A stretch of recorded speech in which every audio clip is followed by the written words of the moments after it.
Question number 1 का D. प्लेटो का प्रतिवाद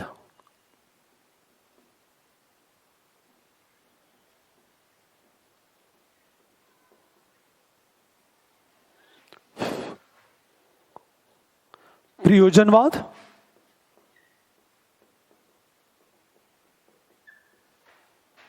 विकासवाद,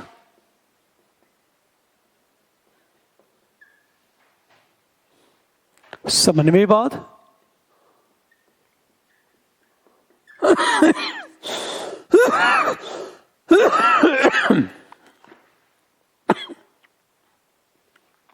और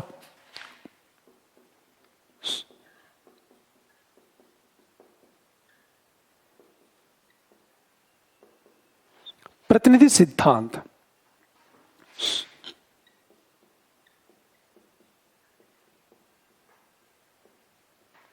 समन्वित रूप है,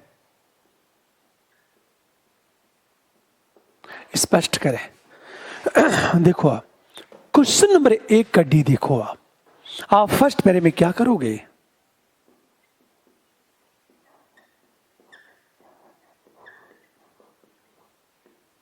प्रतिवाद की बात करोगे। और जब प्रतिवाद की बात करोगे तो दो चीजें, प्रत्यय की विशेषता बता दो आप, यही भी बता दो आप। वाय वस्तुएं,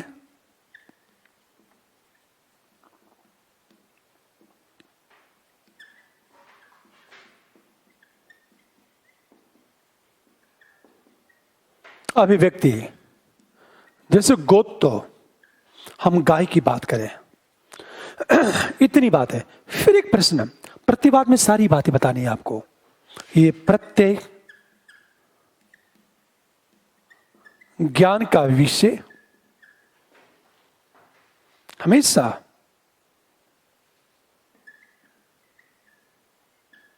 वस्तुओं का प्रयोजन एवं तथा शुभ का प्रत्यय अंतिम लक्ष्य है। प्लेटो के प्रतिवाद में इतनी बातें बतानी है आपको। अब ध्यान से सुनो इस बात को। मतलब प्लेटो के पूरे प्रतिवाद का सार यही बता दो आप। हम सेकंड पैरे में आएंगे तो हमेशा ध्यान दो, ये गाय गोत्व को रिप्रेजेंट करता है। ये प्रत्यय जो है ज्ञान का विषय, वस्तुओं का प्रयोजन तथा शुभ का प्रत्यय अंतिम लक्ष्य है। अब हम सेकेंड पैरे में आए।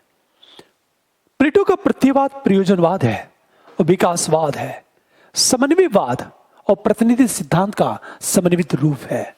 आप एक चीज ध्यान दो इस बात को, आपको यह बताना है कि प्लेटो के प्रतिवाद में प्रयोजनवाद कहां है, यह बताना है। तो सीधे कहना है सेकंड, ये जो प्रतिवाद है प्रयोजनवाद एवं विकासवाद का समन्वित रूप है। क्यों है? प्लेटो का जो प्रतिवाद है प्रयोजनवाद और विकासवाद का समन्वित रूप है हमेशा। क्यों है, आप इसकी बात करोगे आप। तो एक चीज ध्यान देने इस बात को, यह प्रयोजनवाद कैसे है, मैं थोड़ा सा हिंट कर रहा हूं। मैं हमेशा ध्यान दो इस बात को। जैसे ये सौंदर्य का विज्ञान है,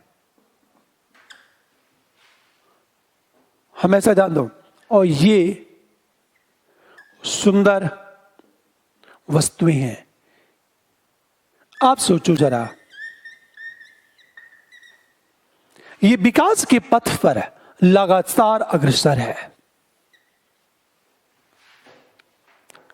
अब सारी सुंदर वस्तुओं का प्रयोजन क्या है? सौंदर्य के विज्ञान को पाना, सबका प्रयोजन। तुरंत तुलना कर दो, जिस प्रकार शंकराचार्य के अनुसार प्रत्येक जीव का प्रयोजन क्या है? ब्रह्म को पाना, ब्रह्म को पाना, परम तत्व को पाना, उसे अचीव करना, यही मेरा लक्ष्य है। जो सुंदर वस्तुएं हैं उनका लक्ष्य क्या है? सौंदर्य का विज्ञान, ये इनका प्रयोजन है। तो ये जो है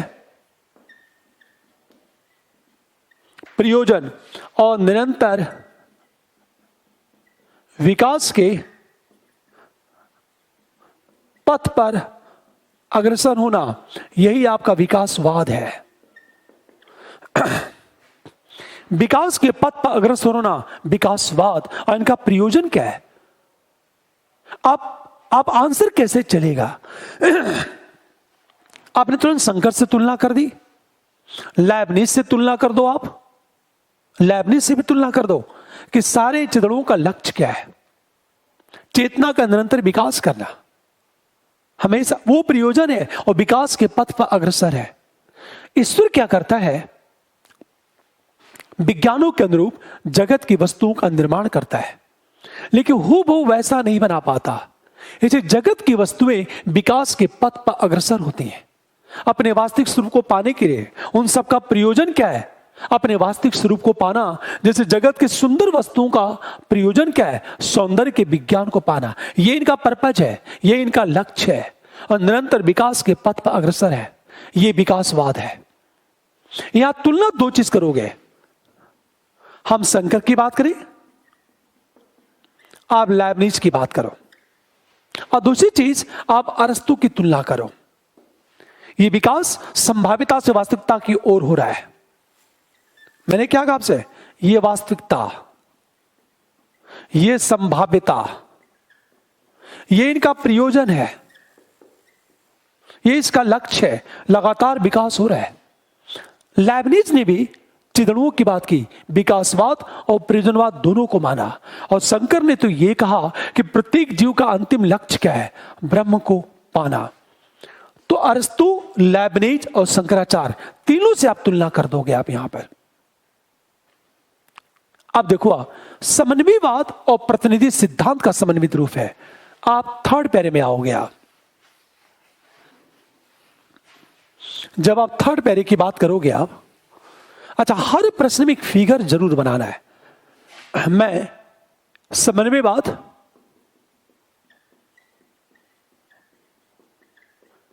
एवं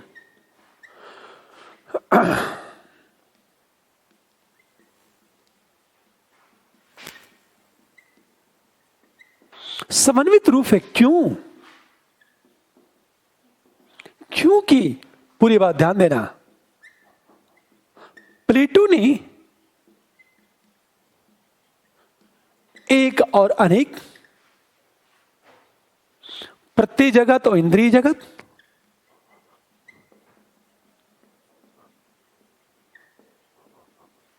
सत एवं संभूत का समन्वय किया।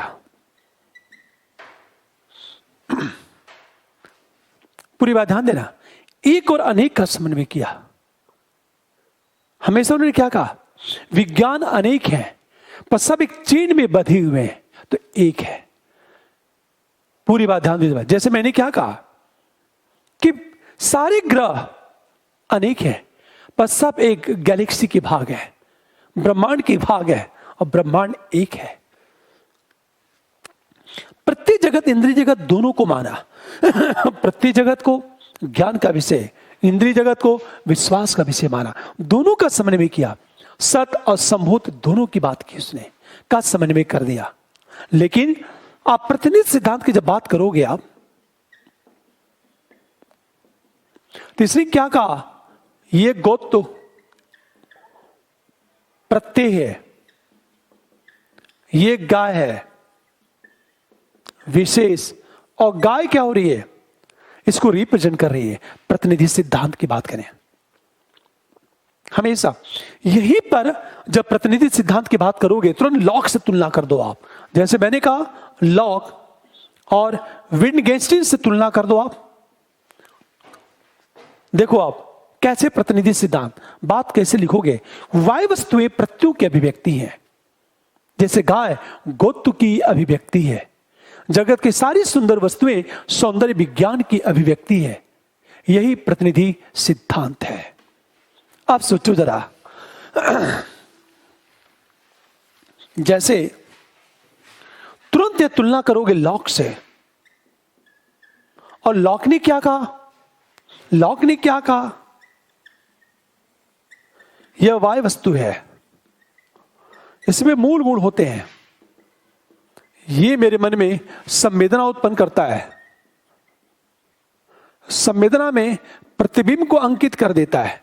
प्रत्यय, ये हम प्रतिनिधित्व की बात करें, ये प्रत्यय क्या करता है? वाय वस्तु को रिप्रेजेंट करता है। हमेशा ध्यान दो, लॉक कहता है ये वाय वस्तु है, इसके अंदर मूल गुण होते हैं, ये मेरे मन में संवेदना उत्पन्न करता है और उस संवेदना में प्रतिबिंब को अंकित कर देता है। ये प्रतिबिंब ही प्रत्यय है। ये जो प्रत्यय है वाय वस्तु का क्या कर रहा है? प्रतिनिधित्व कर रहा है। ध्यान दो इस बात को, ये वाय वस्तु का प्रतिनिधित्व करता है। प्लेटो ने क्या माना? प्लेटो ने कहा ये गोत्व है, ये गाय है। गाय प्रत्यय को रिप्रेजेंट करता है, और लॉक ने क्या कहा? ये प्रत्यय वाय वस्तु को रिप्रेजेंट कर रहा है। विटगेस्टाइन से तुलना करोगे आप, हमेशा विटगेस्टाइन से आप तुलना करोगे कि प्रतिज्ञप्तियां तथ्यों को रिप्रेजेंट करती हैं। विटगेस्टाइन, इन्होंने क्या कहा? ये प्रतिज्ञप्ति है, ये तथ्य है, फैक्ट, प्रतिनिधित्व। तो विटगेस्टाइन ने कहा कि प्रतिज्ञप्तियां तथ्यों को रिप्रेजेंट करती हैं। तो लॉक से तुलना की आपने, और विटगेस्टाइन तुलना कर दी प्लेटो की। हमेशा समन्वयवाद की बात लेibनिज भी करता है, प्रतिनिधि सिद्धांत की बात लॉक भी करता है, विटगेस्टाइन भी करता है। ये सारी बातें करने के बाद अब हम आएंगे चौथे पैरे में, हम निष्कर्ष की बात करेंगे।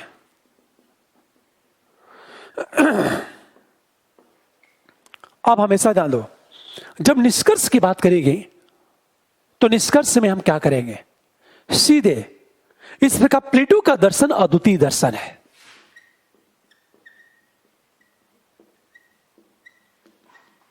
प्लेटो का